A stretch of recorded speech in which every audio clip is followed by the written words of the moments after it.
work like hell. I mean, you just have to put in, 80 to 100 hour weeks every week.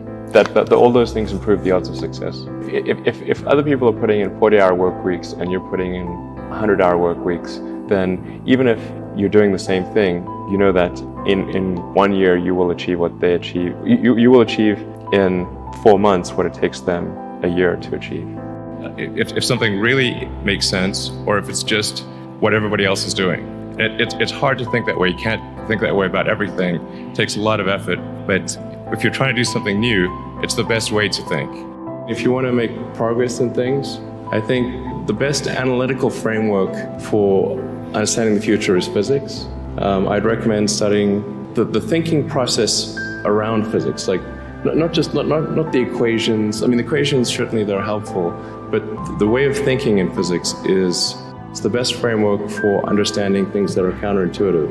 And always taking the position that you are to some degree wrong, and your goal is to be less wrong over time.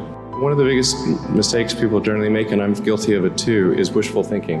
Like you want something to be true, even if it isn't true. And so you ignore the things that, you ignore the real truth because of what you want to be true. This is a very difficult trap to avoid. And like I said, it's certainly one that I find myself in having problems with.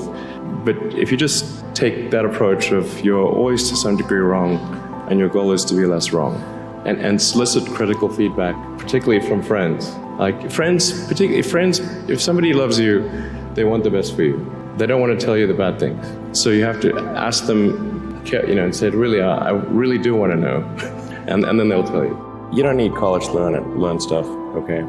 Everything is available basically for free. You can learn anything you want for free. It is not a question of learning.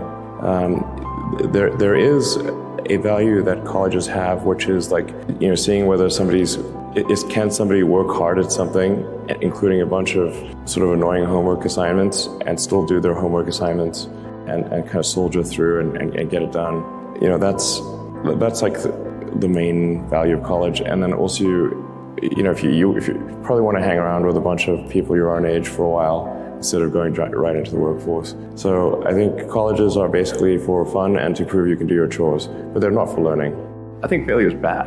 I don't think it's good. But if something's important enough, then you do it even though the risk of failure is high. And so I think my advice, if somebody wants to start a company, is they should bear in mind that the most likely outcome is that it's not going to work. And they should reconcile themselves to that strong possibility. And they should only do it if they feel that they are really compelled to do it. I think of these things as just there's a certain amount of time, and within that time you want the best net outcome. So for all the set of actions that you can do, there's going to be some which will fail, some which will succeed, and you want the net useful output of your set of actions to be the highest. You need to work, depending upon how well you want to do, particularly if you're starting a company, you need to work super hard. So what does super hard mean? Well, when my brother and I were starting our first company, instead of getting an apartment, we just rented a small office and we slept on the couch. And we showered at the YMCA, and we're so hot up, we had just one computer. So the website was up during the day, and I was coding at night, 7 days a week, all the time. And I sort of briefly had a girlfriend in that period, and in order to be with me, she had to sleep in the office.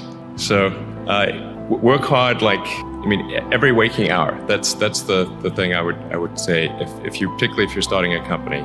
And if you do simple math, you say okay, if somebody else is working 50 hours and you're working 100, you'll get twice as much done in the course of a year as the other company.